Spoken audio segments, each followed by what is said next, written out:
One of the biggest secrets intertwined in God of High School has finally been revealed. It's the reason why we're here in the first place, the reason why Nox is clashing with the Six, and the reason the God of High School tournament even exists in the first place. And yes, I'm talking about the revelation of the key. So far, the whole series has been hyping up the key, that the whole point of the tournament was to find its wielder, and in episode 10 of God of High School, or chapter 85 in the webtoon, Ilpyo used his charyeok while Mujin and Mandyok watched in awe, witnessing their goal of the key right in front of them. Now that we've established that everything in this series was set up to find the key, and that Ilpyo is directly linked with the key, you along with every fan watching are probably wondering, well, what exactly is the key? Why is it so important? And what does it have to do with Ilpyo? Throughout the rest of this video, I'm gonna answer these questions and explain what Ilpyo's charyeok really is.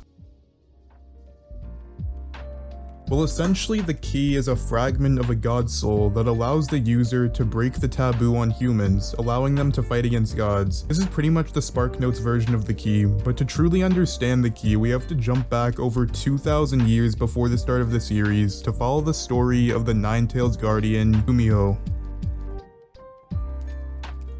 Kumiho was born in the Sage Realm, also known as the Demon Realm, which was inhabited by a wide variety of monsters, spirits, and other mythical creatures with origins hailing from a ton of different mythos. All of the creatures in the Sage Realm are collectively referred to as demons. The Sage Realm is actually just one of 3 realms in the God of High School verse, the other 2 realms being the Human Realm and the Heavenly Realm. The hierarchy between the realms starts with the Human Realm, then the Sage Realm, ending with the Heavenly Realm sitting on top. The most important thing about the relationship is that the gods from the Heavenly Realm lent humans their power to protect them from demons from the Sage Realm, but after accepting this power, humans were no longer able to directly fight against the gods. Back to Kumiho. As I said, he was born in the Sage Realm and he trained for 1,000 years, growing ridiculously strong.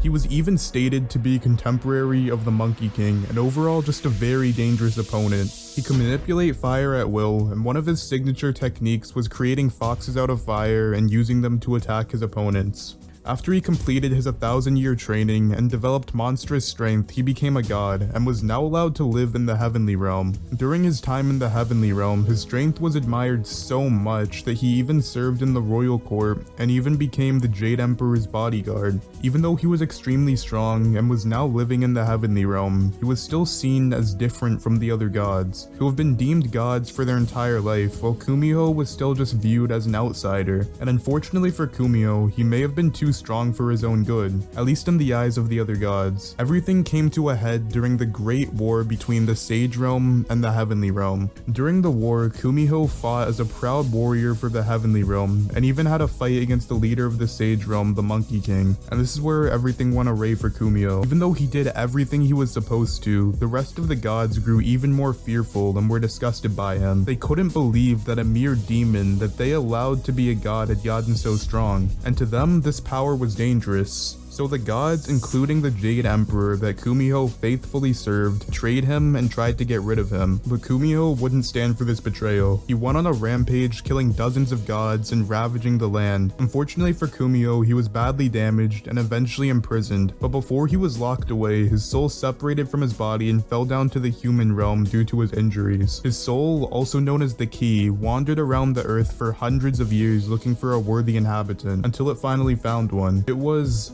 actually not Park Ilpyo, it was his father. But unfortunately for Ilpyo, his dad wasn't strong enough to house the key and he instantly died. So Kumiho's soul waited for Ilpyo to be born and used him as its host, and luckily for Ilpyo, he was strong enough to withstand it. With all that being said, that's why the key is so important to the story.